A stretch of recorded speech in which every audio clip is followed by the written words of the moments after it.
네, 여러분 안녕하세요. 지난주에 출석 체크 잘 하셨죠? 네, 이번 주부터 통계 수업을 나갈 거고요. 통계 수업 나가면서 이제 1회고사와 2회고사, 그다음 수행평가가 있을 텐데, 여러분 1회고사는 통계 전체, 3단원 전체가 시험 범위라고만 알고 계시고요. 나중에 모든 게 결정이 되면, 네, 또 안내를 드리도록 하겠습니다. 일단 통계인데요. 통계에서는 확률 변수라는 게 굉장히 중요해져요. 통계에는 이제 여태까지 여러분이 했던 거는 경우의 수나 확률에서는 사건이 중요했었죠. 이제 그런 것들 하나하나 봤다면은 이제부터는 전체 자료를 바탕으로 이 자료가 어떤 값어치가 있을까? 이 자료가 어떤 해석을 할 수 있을까? 네, 이런 거에 대해서 공부를 할 건데요. 문제가 하나 있어요. 여러분 확률 같은 경우는 뭘 가지고 왔었냐면 집합을 도구로 데리고 왔었죠. 그러다 보니까 뭐밖에 못했었냐면은 집합의 연산만 할 수 있었어요. 집합의 연산을 할 수 있었고 확률 값은 실수였기 때문에 실수의 수의 연산을 할 수 있었거든요. 수학이기 때문에 수로 나타내지면은 굉장히 많은 것들을 할 수 있어요. 성질들이 이미 밝혀진 것도 많고. 그래서 마찬가지로 통계도요.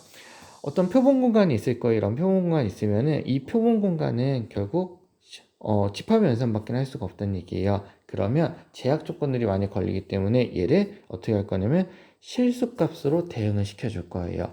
그러면 실수값들은 연산할 수 있고 그 실수값들이 어떤 것들을 의미하는 건지에 대해서 해석을 하게 되면은 통계적 가치를 느낄 수 있는 해석을 할 수 있는 거거든요. 그래서 여기에서는 이 두 개를 연결해 주는 게 뭐냐면요, 확률 변수라는 거예요. 네, 그래서 한번 문제를 한번 같이 생각 이야기 읽어볼게요. 한 개의 동전을 두 번 던지는 시행에서 동전의 앞면을 H, 뒷면을 T라고 하겠대요. 이때 표본 공간 S를 구해보자 그랬거든요. 그럼 S 구하면 이렇게 되겠죠. 그래서 표본 공간의 원소는 이렇게 될 거예요. 이때 자 여러분 2번이에요. 중요한 말. 표본 공간의 각 근원 사건에 대해서요, 앞면이 나오는 횟수를 X라고 하겠대요. 네, 이걸 여러분 확률 변수라고 하는 거예요. 앞면이 나오는 횟수를 x라고 할 때 x가 가질 수 있는 값을 모두 표현해 달래요. 여러분 앞면이 얼마예요? 2고요. 앞면이 1이고요. 앞면이 1이고요. 앞면이 없어요. 즉 HHHT,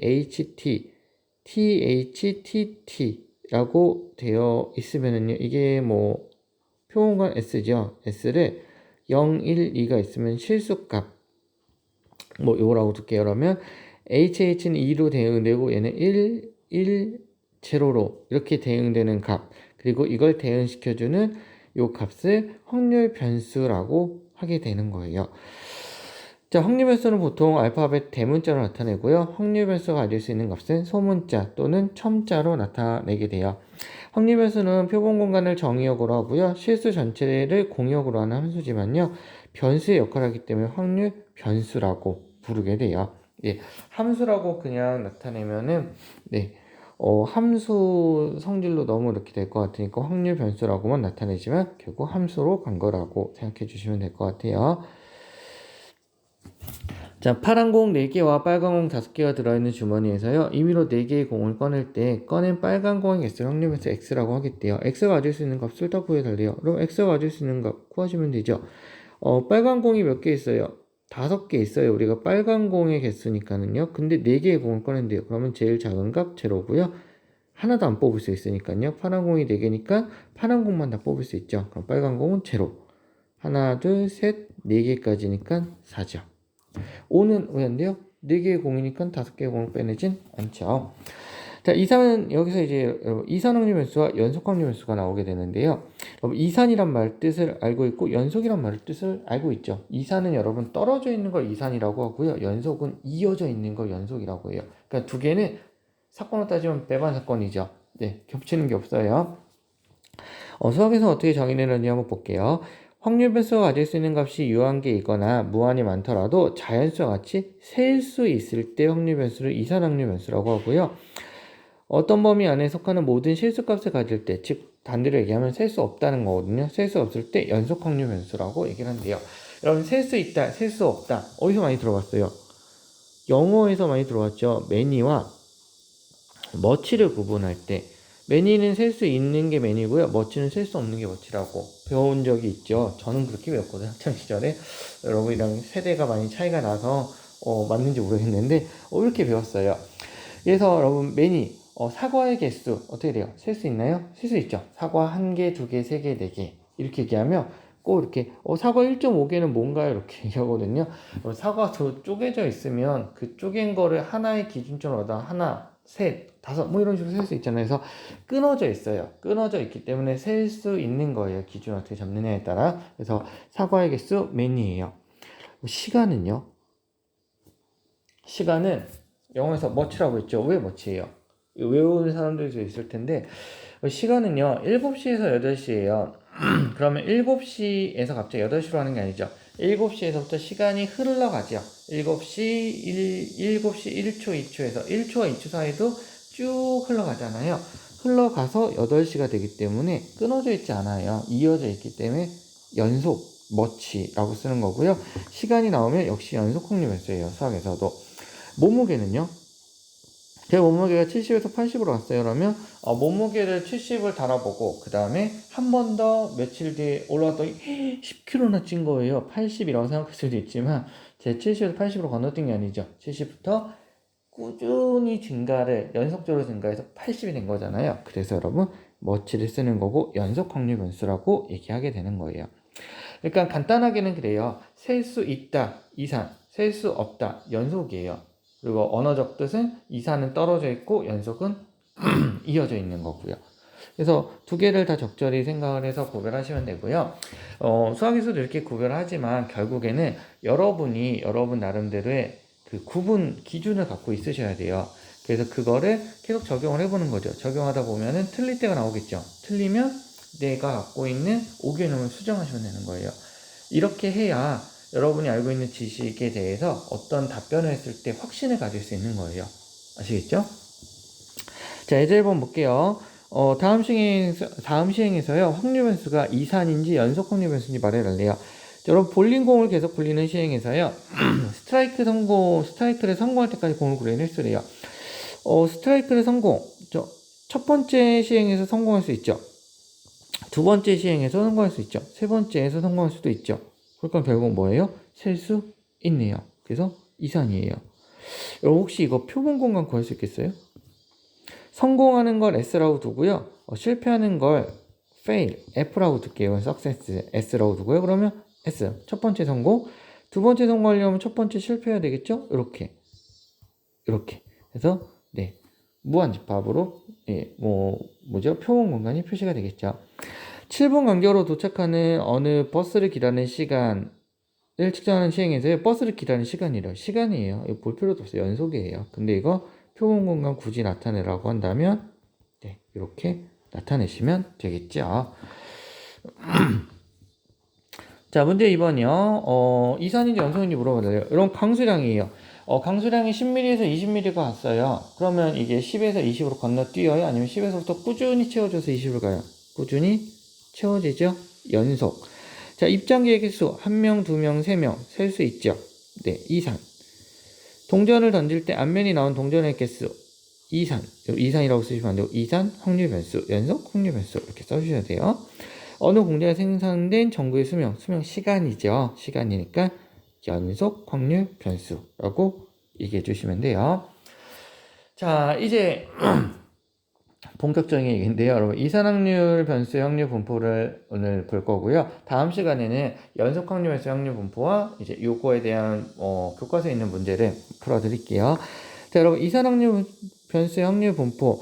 이산과 여러분 연속을 나누는 이유는요. 이산일 때의 확률 분포랑 연속일 때 확률 분포가 달라요. 그래서 나누게 된 거거든요. 그러니까 이산일 때 어떤 확률 분포, 어떤 성질들을 갖고 있는지 잘 보셔야 돼요. 자, 일단 여러분 이산확률 변수 x가 어떤 값 x를 가질 때 확률을 기호로 이렇게 나타낸대요. 즉 x가 1일 때의 확률은 이렇게 나타내면 되죠. x가 1일 때의 확률. 읽으실 때는 뒤에서부터 읽혀요. 영어잖아요. x가 1일 때의 확률이에요. 그냥 읽으면 px는 1이지만 뜻은 x가 1일 때의 확률. 그죠? 뒤에서부터 앞으로 수식해서 읽게 돼요. 이산확률 변수 x가 가질 수 있는 모든 값 x1부터 xn에 대해서요. 이게 가질 확률을 p1부터 pn에 대응될 때요. px는 xi 어떻게 해석해요? x가 xi일 때, 즉 확률 변수가 xi일 때의 확률은 pi다 라고 해석이 되는 거예요. 그리고 이렇게 표현되는 이거를 뭐라고 해요? 함수라고 부를 거예요. 왜요? 확률 변수에 대한 함수니까는요. 확률 변수가 주어질 때마다 대응되는 관계죠. 그래서 함수라고 부를 건데요. 확률 함수예요. 그래서 간단하게는 얘는 확률 함수인데 이게 여러분 이산일 때와 연속일 때가 다르게 생겨요. 그래서 얘는 확률 이산함수라고 불렀으면 참 편했을 텐데 이렇게는 안 부르고요. 확률 질량함수라고 불러주게 돼요. 그러니까 이산확률 변수의 확률 값은요. 확률 질량함수예요. 이렇게 이해하시면 돼요. 확률 질량함수의 대응관계를 이산확률 변수 x의 확률 분포라고 얘기를 한대요. 그래서 이걸 각각 나타내면 이렇게 돼요. 여러분 이 표에서 요 부분, 이 부분은 잘 봐두시면 돼요. 자, 그래서 확률 변수 x가 x1일 때 확률값 p1, x2일 때 확률값 p2. 그래서 그래프를 나타낸다면 x1일 때 p1, 막대 그래프로 그려져요. x2일 때 p2. 왜냐하면 끊어져 있어야 되니까 이렇게 막대 그래프로 그려진다는 사실도 알아두시면 될 것 같아요.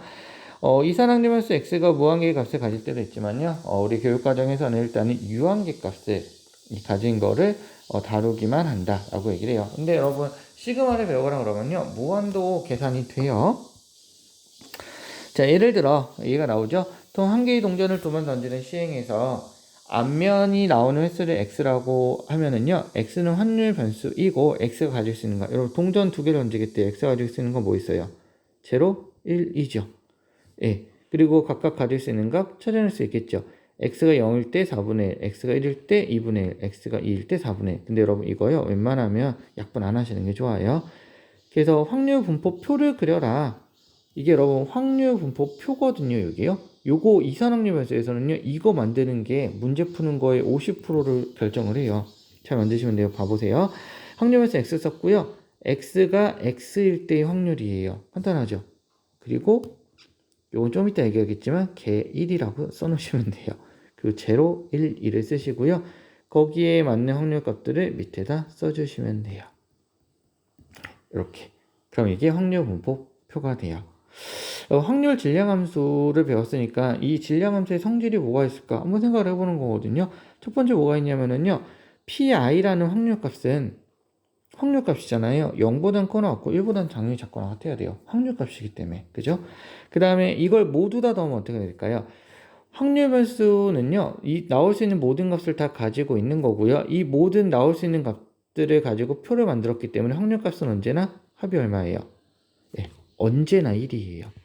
모든 이산확률 변수가 갖고 있는 모든 확률 변수의 확률값을 다 더하면은요. 1이 나와야 되죠. 중요한 내용이에요. 예, 미지수 하나는 식 하나로 해결되죠. 얘가 미지수 하나를 해결해 주래요. 그 다음에 요거 x가 확률 변수 x가요. 요 사이의 확률은요. 각각의 확률값을 다 더해 주시면 돼요. 예를 들어서 x가 1에서부터 3이면은요.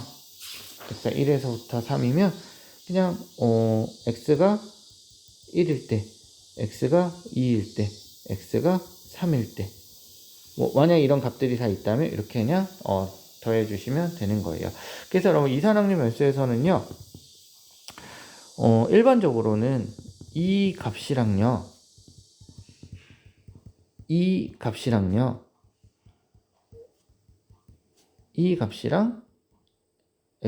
p의 이 값이요. 일반적으로는 다 다를 수밖에 없는 거예요. 근데 x가 a일 때 확률값이 없다면 몇 개는 또 같을 수도 있겠죠. 근데 일반적으로는 네, 다 다르다라고 생각해 주시면 돼요. 자, 예제 2번이랑 문제 3번 통해서 표 그리고 계산해 볼 거거든요. 남학생 4명, 여학생 3명으로 구성되어 있는 봉사 동호회에서요. 3명을 임의로 뽑을 때 3명 뽑는데요. 여학생의 확률 변수가 x래요. 그럼 x가 가질 수 있는 건 뭐 있어요? 0, 1, 2. 3명이니까 3이네요. 그죠? 그러니까 이산확률 변수가 나왔고 확률값을 구체적으로 구해야 되면은요. 확률 질량함수 구해야 돼요. 그래서 그냥 표를 만드시면 돼요. 이때 그냥 이산확률 변수는 확률 분포 표예요. 걔에다 얼마 쓴다고요? 1이요. 나올 수 있는 값 다 쓰세요. 그 다음에 옆에다가 확률값 계산하시면 돼요. x가 0일 때 7명, 총 7명 중에서 3명 뽑죠. 그 중에서 누구요? 여학생을 1명도 안 뽑으면 돼요. 여학생 1명도 안 뽑고 남학생 전부 뽑으면 되죠. 그거 얼마 나와요? 계산해 보시면 35분의 4가 나와요. x가 1일 때 7명 중에 3명을 뽑는데요. 3명 중에 1명을 뽑고 4명의 남학생 중에 2명 뽑으면 돼요. 35분의 18 나올 거고요. 35분의 12, 35분의 1이라고 나오게 돼요. 이런 계산을 여러분이 해보세요. 자, 여학생이 2명 이상 뽑힐 확률이래요. 여학생이 확률별수 x가 2명 이상이에요.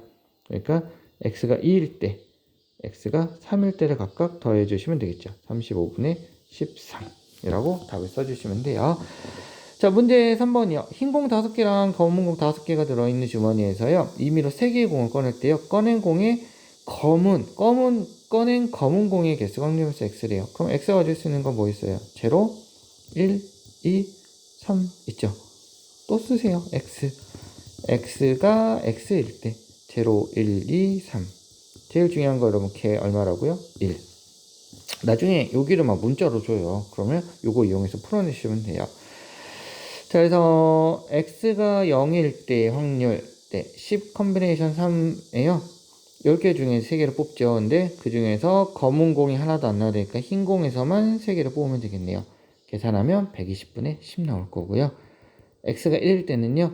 10 컨비네이션 3이에요. 5개의 흰 공은 2개, 검은 공은 하나 뽑으면 되죠. 그래서 120분의 50이라고 나올 거예요. 그래서 120분의 10, 120분의 50이고요.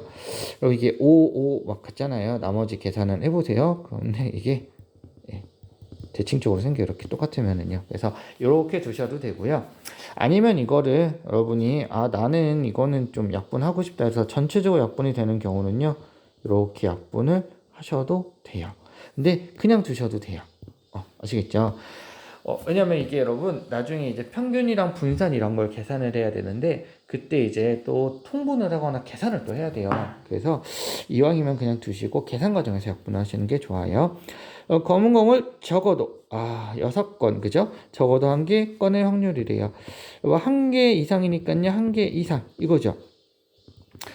이거를 여러분 이렇게 계산해도 돼요. x는 1, x는 2, x는 3 이렇게 계산해도 되는데 이거보다 뭐가 편하겠어요? 1에서 x가 반대인 걸 빼는 게 편하겠죠. 그래서 1에서 x가 0일 때를 빼주니까 12분의 11이라고 찾아주시면 되겠죠. 어때요 여러분? 어렵지 않죠? 네. 통계도요 결국에는 몇 개의 규칙, 정해진 사실, 정의들을 이용해서요 우리가 알고 있는 개념으로 문제를 풀게 돼요. 그러니까 여기서는 여러분 여러 가지 새로운 분포나 정의들이 나오거든요. 그 정의를 정확히 이해를 하고 어떻게 활용되는지를 잘 보시면 좋을 것 같습니다. 자, 수고하셨습니다. 다음 시간에 뵐게요.